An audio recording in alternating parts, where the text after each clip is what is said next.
You don't find that suspicious?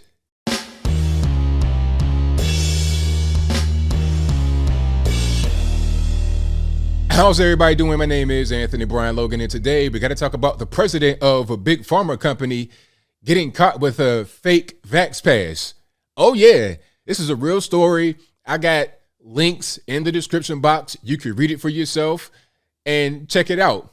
Okay, now this guy was one of, I think, like 2,000 people. It might have been the sweep. There's an article we're going to get into to get to the particulars, but it might have been the sweep. He's one of 2,000 people that got caught with a fake VAX pass. And my question is kind of rhetorical at this point. It's kind of like, I know the answer, but I'm going to ask it anyway. Why do you think that the president of a big pharma company would be caught with a fake VAX pass? After all, isn't that what they do? They make the vax and they promote these things as being healthy and safe and whatnot. Now, I will say, I don't know if this particular company created the vax, or I don't want to say created, if this particular company distributed the vax. I'm not really sure what their relation is to the vax for the bug. I'm not really sure. Maybe we'll find out in the article. But I think that a guy that's a president of a big pharma company will understand when to get a vax and when to not get a vax. Maybe a little bit more than the general public. Maybe he's privy to info that we're not privy to. Let's get to the article because I don't want to waste too much time. We got to get down to the core. President of Spanish pharma company on list of over 2,200 people with faked vaccine papers. There you have it. This is a story from a couple of days ago on the 28th of May. All right. The article reads, the president of the Spanish pharmaceutical company, Pharma, is one of the over 2,200 people listed by Spanish police as having purchased fake coronavirus vaccination documents. Oh, so he bought it. It wasn't even just like I made it myself. I printed it on my printer. Now he purchased documents. So there's a whole thing going on. Now I'm gonna try to read this name.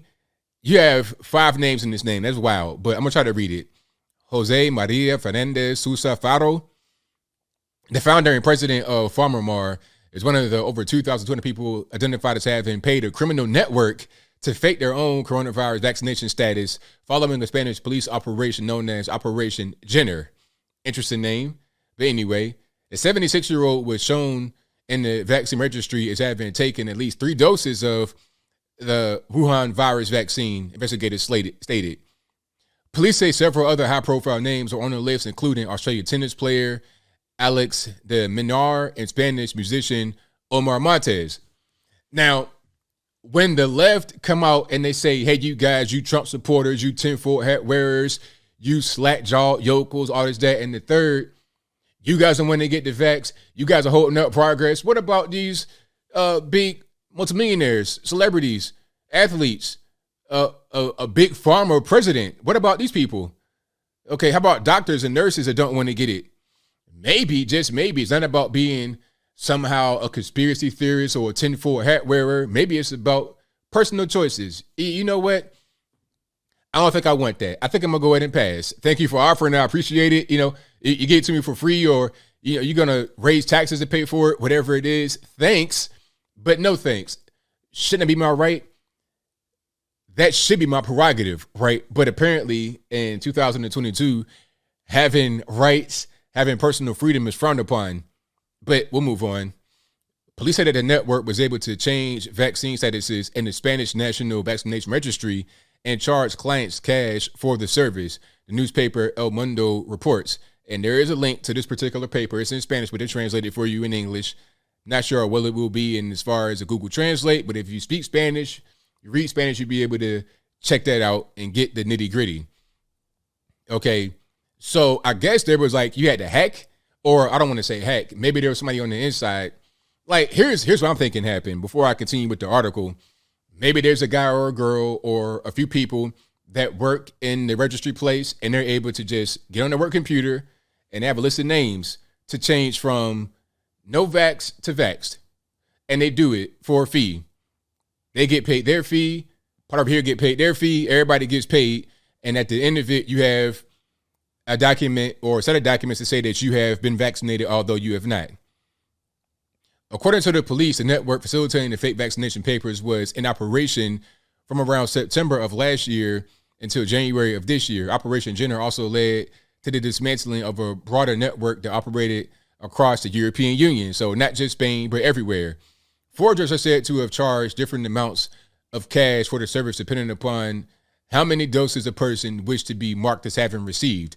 A total of 15 people. See, that's what I'm saying. It probably was, like I was saying, a few guys or girls that work at a place. So they got 15 people, including the nurse and nursing assistant, were arrested earlier this year in connection with the operation. The nurses are accused of having stolen the personal access codes of other medical professionals and used said access codes to commit fraudulent activities. Okay, stolen. You're going to go with stolen. All right. Some of these nurses cozying up to the doctors and like, hey, man, let me go ahead and get that about, let me go ahead and just, you didn't see me. I didn't see you, but it's gone now. And I'm going to go over here and I'm going to change some of these vaccine statuses. That's what I'm thinking happened. Over the course of the Wuhan virus pandemic, there have been multiple networks offering fake vaccination documents, as many countries enacted health passport systems requiring vaccinations, proof of recent recovery, or negative tests to access venues or transportation, or simply be allowed to work. So you got to do all that just to get to work, just to be able to live your life normally, and not everyone wants to do that. Maybe I don't want to get myself shot up just to go work to feed myself. Maybe I don't want to do that. Maybe I'd rather would pay these people to give me the documents required so I'm able to get back to work, right? In December, Italian police claimed the number of fake coronavirus vaccination documents being sold online had surged, and more medical professionals, including doctors, may have been involved in faking people's vaccination status. Italian police officer Fabio Ferrari, that's a name, that's an Italian name right there, Fabio Ferrari, commented at the time on other issues arising from the sale of fake documents, saying, what people don't realize is that they hand over their ID and patient documents to rogue individuals. That information is then resold. Well, hey, man, it is what it is. That's better than, in their mind, and maybe even in my mind as well, that's better than having the state forcibly put some drugs in my body that I don't want. You can have this little funky social security number as long as I don't have to get this experimental drug shot in my veins. If I got to pick between the two, I know what I'm going to do. I got Credit Karma, all that kind of stuff. I'm good.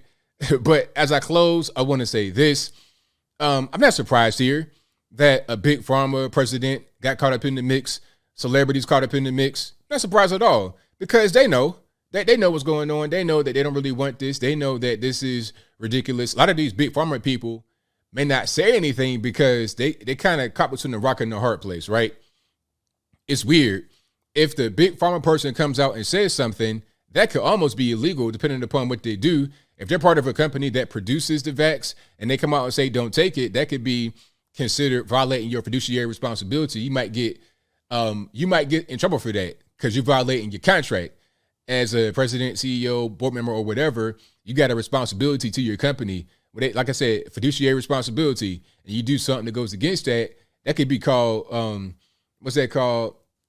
It's not embezzlement. It's something else.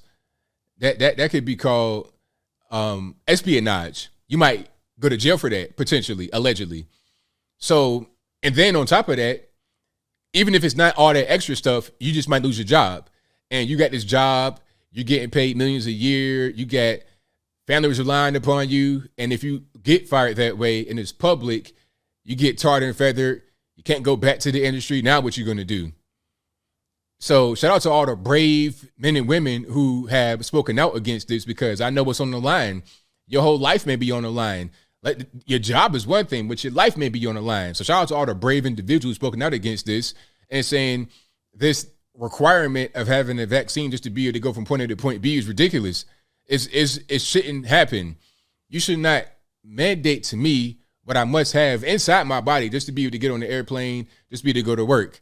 That should not be how that goes at all. I understand some laws like putting clothes on and whatnot. I get it, but shoot myself up with a drug that I don't really know about, that's kind of experimental, that has all kind of side effects, allegedly, I don't want that. Simple as that. That's why you have all these fake document networks coming up, because you and I are not the only ones who feel this way. But I think I'll leave that right there for now. And what say you? How do you feel about this big pharma guy getting a fake VAX passport, fake VAX documents? Are you surprised? Are you not surprised? Whatever your thoughts are, let me know in the comments below. You guys know where I'm at. I think this is inevitable. It was going to happen. These people that work in big pharma, a lot of doctors, nurses, they already know what time it is. They know that this thing is not necessarily all the way legitimate. They don't want it. And even if they thought it was legitimate, maybe they don't want it for themselves. Maybe it's not suitable for everyone. Just maybe it's not a one-size-fits-all type situation, and they know that. So if the pharma people and doctors and nurses are saying, hey, pump the brakes, maybe I'll kind of look at what they're talking about and take it into consideration. Rather than turn on television and they say everything's safe, everything's fine, listen to some bozo on CNN. Here's a whole big pharma president. Here's a doctor, group of nurses, group of doctors saying something else. It's just like going to the doctor, you get a diagnosis. How about I get a second opinion? What's wrong with that? But whatever your thoughts are, please let me know in the comments below. And that's all I got to say for this video. If you like what you heard, please comment, rate, share, and subscribe. Peace.